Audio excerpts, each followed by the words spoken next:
Negara tetangga ketar-ketir melihat ini. Hanya negara kita Indonesia yang bisa membangun. Tahun 1981, Jabatan Pulau Pinang, negara tetangga awak Malaysia dah buat lah kan. Masyarakat Indonesia memiliki IQ rata-rata terendah di Asia Tenggara. Ini adalah salah satu penyebab kenapa kita gampang banget diadu domba, gampang banget dibikin berantem, gampang banget dipecah-pecahkan, dan juga diarahkan untuk mendukung sesuatu yang salah di Indonesia ini.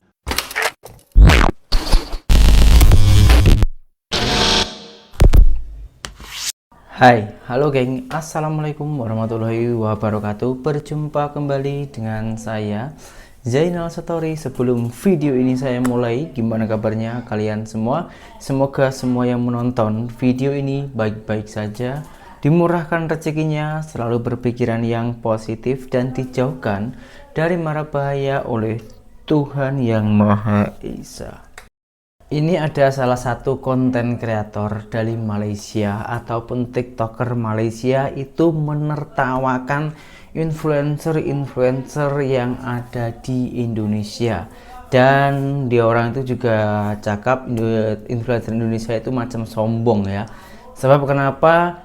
Ada jembatan terpanjang se-Asia ini katanya hanya Indonesia yang boleh buat hal macam itu. Sementara di Malaysia ini sudah ada sejak dari dahulu. Nah, penjelasannya itu macam mana? Kita tengok dulu videonya. Negara tetangga ketar-ketir melihat ini. Hanya negara kita Indonesia yang bisa membangun. Okey, Assalamualaikum. Saya tak nak mula dah lepas ni tentang isu starting presentation dengan perkataan negara tetangga ketar-ketir. Ini mungkin last sebab saya fikir apa, ini memang dah jadi darah daging lah kepada reporter, content creator dekat negara jiran kita lah. Inilah yang panggil apa ni, mentality yang telah diajar ataupun dah jadi macam satu kemestian ataupun satu kaedah yang dah jadi darah daging, dah jadi macam sebati dengan diri dia orang. Tak tahulah dekat mana dia orang jadi benda ni kan. Tentang disebut tadi jabatan tambak laut apa semua kan. Tahun 1981, Jabatan Pulau Pinang, negara tetangga awak Malaysia dah buat lah kan. Kemudian kita buat pula Jabatan Pulau Pinang kedua, jabatan terpanjang di Asia kan. Jadi kepada reporter ataupun content creator dekat sana tu, buka sikit supaya tak memalukan diri sendiri ya. Orang tak ketar-ketir pun, semua orang ketawa, orang gelak je. Tak ada siapa nak ketar-ketir pun, sebab orang dah lama lah menikmati benda-benda macam ni ya. Jadi nasihat saya tu lebih lagi lah, pemikiran tu lebih maju sikit lah. Jangan lagi macam dikata bawah tepung, menganggap kita yang terbaik, orang lain ketar-ketir tak ada apa. Itulah nasihat saya. Assalamualaikum. Faktanya ternyata di Malaysia itu sudah buat jembatan sepanjang se-Asia, bahkan sudah buat 2 kali, sudah buat 2 benda itu geng.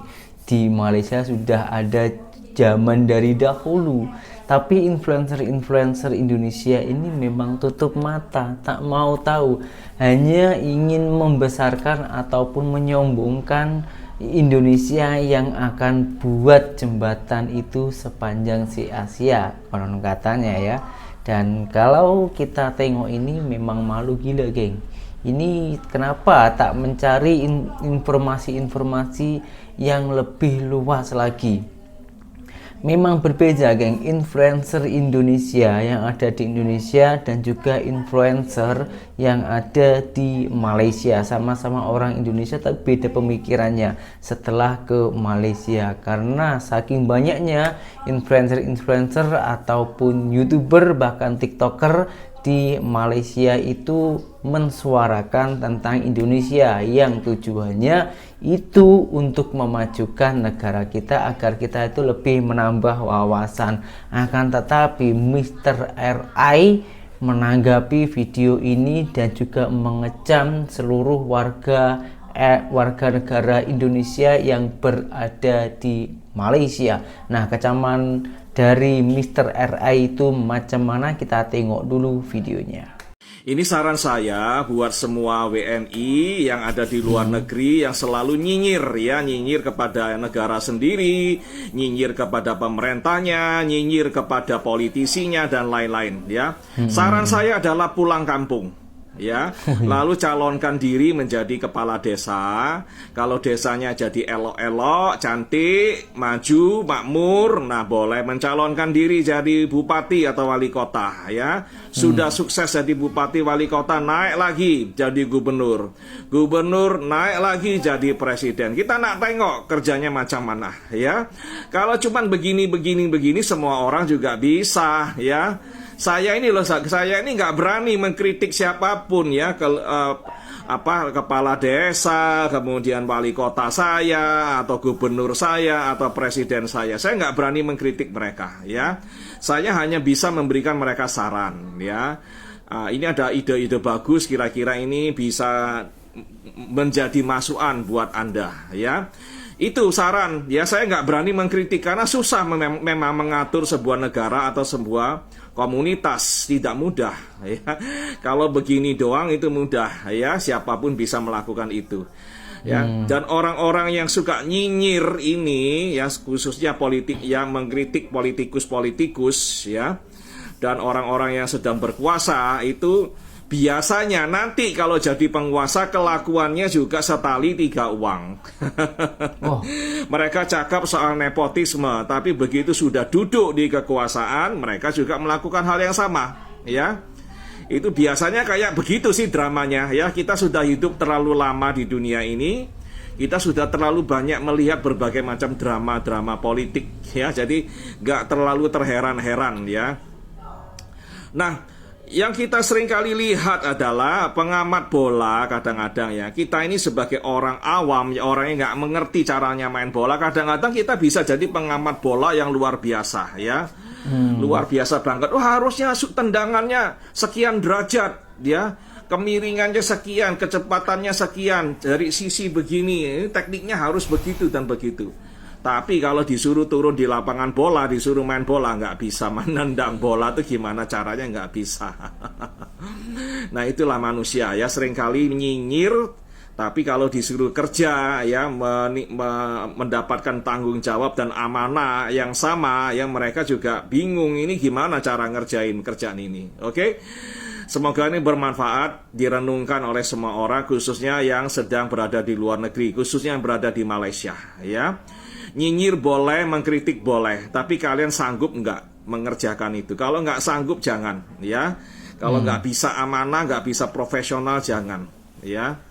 Terlalu banyak mengkritik, nanti kalau Anda suatu hari mendapatkan rezeki atau takdir menjadi pemimpin di daerah Anda atau di desa Anda, dan Anda sendiri melakukan banyak kesalahan yang Anda berikan, Anda kritik, Anda kecam kepada pihak-pihak lain, nanti Anda akan dipermalukan ya. Itu saran saya. Jadi saran saya, tolong jangan terlalu banyak nyinyirnya. Banyak kerja, kurangi nyinyir. Oke? Apakah orang-orang influencer Indonesia yang macam ini tadi, macam Mr. RA, itu yang EQ-nya itu jongkok ataupun EQ-nya itu rendah? Kita tengok dulu video yang berikutnya. Masyarakat Indonesia memiliki IQ rata-rata terendah di Asia Tenggara. Ini adalah salah satu penyebab kenapa kita gampang banget diadu domba, gampang banget dibikin berantem, gampang banget dipecah-pecahkan, dan juga diarahkan untuk mendukung sesuatu yang salah di Indonesia ini. Sumber fundamental masalah dari kenapa manusia Indonesia itu gampang banget diarahkan untuk memilih yang nepotisme, mengiya-iyakan KKN, dan nerimo-nerimo aja dengan apa yang sedang terjadi karena dibikin bingung, matanya diburemin, dan kupingnya ditutup. itu adalah imbas dari IQ yang jongkok. Ada 3 sebabnya yang gue baca. Ini langsung dari PDF-nya, gue tidak mengada-ngada, gue tidak sedang spekulasi, gue tidak sedang menjatuhkan sebuah rezim. Kalau jatuh juga nggak apa-apa sih. Kalau gue juga tidak sedang mengarahkan pikiran lo ke sana kemari, tapi gue mau memetakan masalah utamanya. Gue mau memetakan gimana caranya bikin nalar lo itu jalan dan naluri lo itu tergugah. Disclaimer dulu, gue bukan seorang ahli politik, bukan ahli tata negara, dan gue bukan ahli segala macam perdebatan di dalam pemerintahan. Gue hanya rakyat biasa yang punya nalar. Nalar gue di atas 78. Gue juga disclaimer bahwa gue tidak melakukan spekulasi apapun terhadap masa depan, tetapi gue memetakan apa yang sudah terjadi dan sudah keluar di semua berita nasional. Yang ketiga, gue menyuarakan suara rakyat yang ada di sekitar gue dan merasa tidak nyaman dan merasa bahwa pemuda hanya diam saja. Disclaimer, masalahnya dari Aceh sampai Papua, semua masalahnya itu kesinambungan atau punya satu kesatuan. Mulai dari RUU penyiaran, RUU Dwifungsi TNI yang dibangkitkan kembali dari Orde Baru, sampai semua izin-izin resmi soal pertambangan dikelola oleh Ormas dan izin-izin Freeport untuk dihabiskan sehabis-habisnya. Itu semua ada kesinambungan dan lo nggak even nyadar. Itu sebabnya karena IQ lo jongkok. Kalau mau terdidik dengan baik, ini sudah jelas dari NBC News ya, bahwa IQ negara berkembang itu memang drop, dan apa saja imbasnya gue jelaskan satu persatu. Oke, yang pertama, nalar. Kalau lo sering nyebut-nyebut di luar Nurul, nggak habis fikri. Nalar itu adalah koneksi antara A dan B, itu ada hubungannya. Contoh misalnya, keputusan Presiden A itu berimbas pada B. Orang Indonesia itu nggak bisa koneksiin. Ya, apa yang terjadi, apa yang sudah dikeluarkan statement oleh seseorang, yang C menjadi apa. Contoh misalnya, sudah terjadi BUMN, banyak banget yang bangkrut mulai tahun 2021 dan 2024 mostly akan ditutup. Sedangkan Indonesia mengelola aset BUMN, itu adalah aset negara yang milik hajat hidup orang banyak. Kenapa bangkrut semua? Berarti orang Indonesia juga nggak bisa ngelihat bahwa nalarnya itu ada kesalahan dari Kementerian Keuangan ataupun dari Kementerian BUMN. Iya nggak? Orang-orangnya tetap dipuja-puja, jadi kayak nggak ada kesambungannya gitu. Itu adalah indikasi dari IQ rendah. Contoh misalnya, nyokap lo lagi masak rendang, ya jelas dong imbasnya adalah kamar kita jadi bau rendang. Nah, ngelihatnya adalah outputnya cuma bau rendangnya doang. Ih, bau rendang nih dari langit, gimana sih? Yang harus disalahkan siapa? Nyokap lo yang masak. Kenapa pintunya dibuka? Nah, pintunya dibuka salah siapa? Salah lo apa salah nyokap lo? Yang salah yang masak rendang apa yang nutup pintu atau yang baunya sampai ke kamar lo? Nah, itu nggak bisa dinalar. Itu adalah indikasi IQ jongkok. Kalau lo masih belum bisa nalar bahwa 3% yang diambil untuk tapera, ya yang tapera sendiri belum dikembalikan kepada para iurannya, itu kalau tapera diambil itu tujuannya buat apa? Buat ngambil kas negara. Kalau lo belum nyambung, berarti IQ lo di bawah 78. Indikasi kedua, IQ yang jongkok itu tidak bisa mengekstrapolasi situasi. Contoh, nih kalau lo tes IQ, lo dibilang ya oke, 2, 4, 6, 8, 10, 12, itu tuh apa artinya? Polanya adalah kelipatan 2. Ya, 3, 6, 9 itu kelipatan 3. Terus ada yang maju mundur naik turun, ya kan? Lo suka dites kayak gitu kan? Itu namanya mengekstrapolasi pola repetisi yang ada, kita bisa alokasikan gitu. Maksudnya kita mengerti bahwa oh, kalau lo nyolong duit 1.000, pasti dia bisa nyolong duit 10.000. Gitu. Misalnya hari ini sedang membablaskan MK konstitusi yang disepakati oleh rakyat banyak, dibablaskan oleh keputusan MK yang memperbolehkan seseorang itu di bawah umur 40 bisa jadi calon wapres gitu ya. Itu orang Indonesia nggak bisa connect bahwa oh nantinya ada proyek-proyek lain, ada situasi-situasi lain yang bisa dibabat juga konstitusinya, bisa dirubah-rubah juga. Nah itu tuh nggak nyambung, tidak melihat pola. Sedangkan kita tahu ya, contoh misalkan kita punya karyawan itu nyolong 50.000, itu dimaafkan dengan SP1.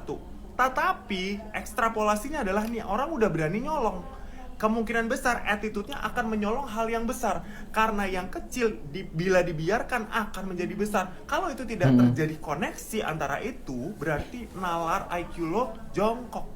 Kalau seseorang sekali selingkuh, apakah dia tidak akan selingkuh lagi di dalam pekerjaannya, atau dia tidak akan selingkuh lagi pada prinsip-prinsip lainnya? Jelas bahwa kalau IQ-nya nyambung, itu pasti, oh kemungkinan besar dia seperti ini ya. Itu bukan seuzon, itu namanya nalar untuk mengerti ekstrapolasi. Sama juga kalau untung, misalkan kita untung bikin nasi goreng dengan teknik yang seperti ini. Oh, artinya berarti kalau misalkan yang makan makanan saya itu suka asin dan gurih. Kita ulang lagi yuk di tempat lain yang asin dan gurih. Kita tambahkan ini. Jadi kita mengulang pola itu, pola kesuksesan. Juga dengan pola korupsi dan juga dengan pola nepotisme. Kalau pola itu diulang terus, baru namanya jahat.